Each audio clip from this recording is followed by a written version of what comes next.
I'll give Jake Paul credit for this. At least he's in the ring with a boxer, as opposed to a striker or somebody who's pretending to be a boxer but really isn't, or a basketball player, or somebody like that. I give him credit. I text that again. Tell them boys to give me 150 M's. I'm coming. You know what I mean? When I start streaming out that, and that, stop it, knock it off, cuz. Tell them to send that bag, and I'm coming. Tank Davis just walked in and dropped Jake Paul's career like it was an expired coupon, smooth, cold, and straight to the trash. Man called him an Instagram boxer with the same energy you use when you call somebody a SoundCloud rapper who still works at Subway. That's not just shade, that's a solar eclipse. And the funniest part, Tank didn't even raise his voice. I think that he's you know how he got fat? He's a Instagram boxer. Yeah, he's a good-looking guy. He can't compete with me. People in the gym will tell you, like, I've really got it. He said it like he was ordering takeout calm, casual, and still disrespectful enough to ruin Jake's appetite. Bro even called him fat, which is bold coming from a dude built like a Funko Pop. But hey, short kings swing heavy. And here's the plot twist. Tank once acted like Jake needed to spar God, Thanos, and Bruce Lee just to get his attention. Fast forward, and now they're the Netflix main event legacy talk out the window.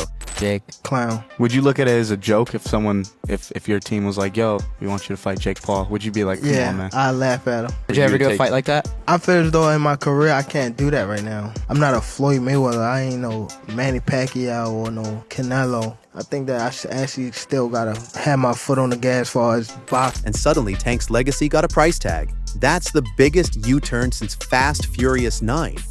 It's like Tank roasted Jake for rocking Payless kicks, then pulled up wearing the same pair with a receipt in hand. The game changed. Davis just posted that he would beat the brakes off of you if you guys fight. Yeah, I mean, I'd be down. Let's run it. Like, I'd be super, super down. Is there a height limit in boxing? Tank is chasing commas, Jake's chasing clout, and the ring is officially a crossover episode nobody saw coming. Bottom line, this ain't boxing, it's premium reality TV with gloves. Tank's cooking, Jake's flexing, and we're all here streaming it like it's the Super Bowl of bad decisions. It's a shock that he is taking this Jake Paul fight, if it is going to go ahead, purely for the reason that it's a lot of money for maybe not the most difficult job that he's going to have in his career.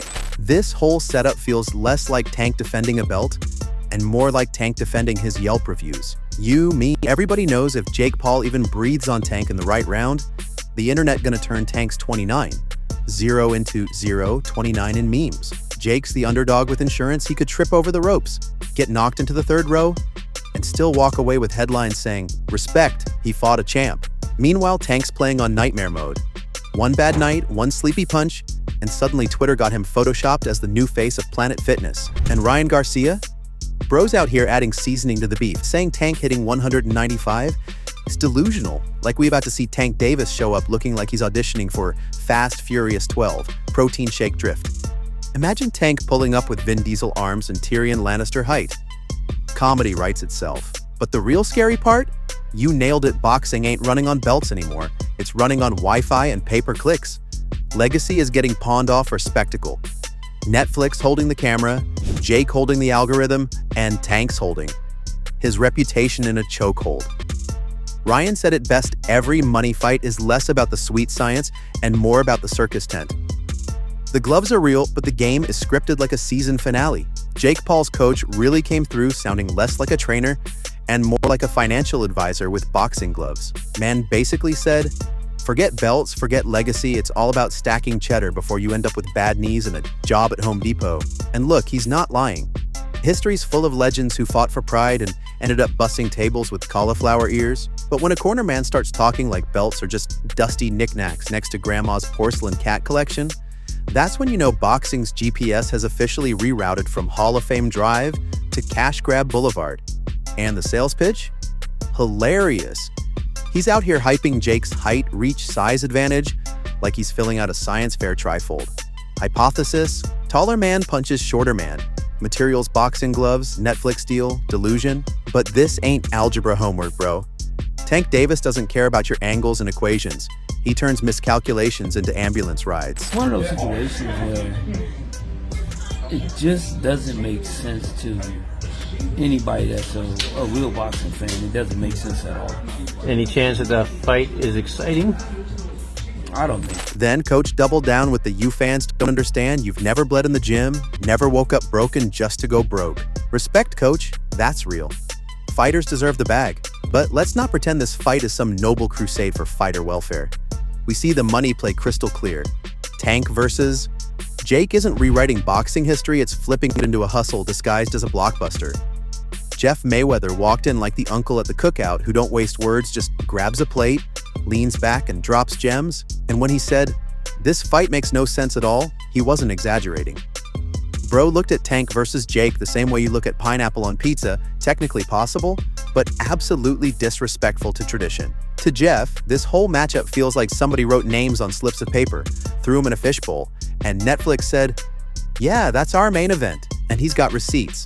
Tank at 150-ish versus Jake cruising past 200, that's not matchmaking, that's a dare. That's like showing up to a NASCAR track with a tricycle, ringing the little bell like you belong there.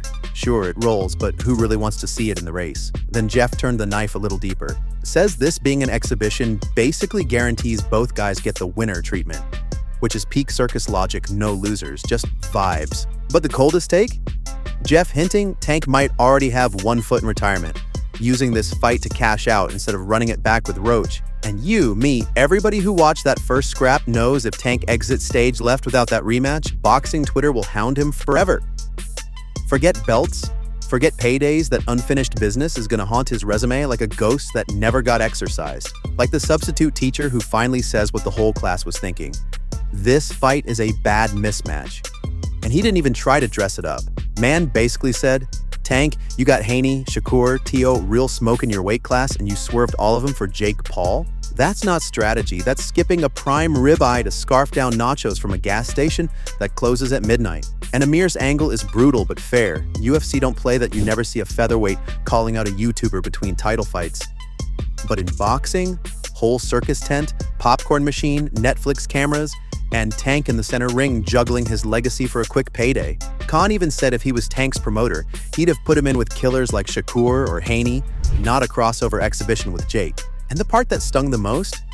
Amir flat out said this fight feels like a cash out, a duffel bag move, nothing legacy about it. And when Amir Khan, a man who's eaten more highlight reel knockouts than birthday cake, starts sounding like the voice of reason, that's how you know boxing is floating in the twilight zone.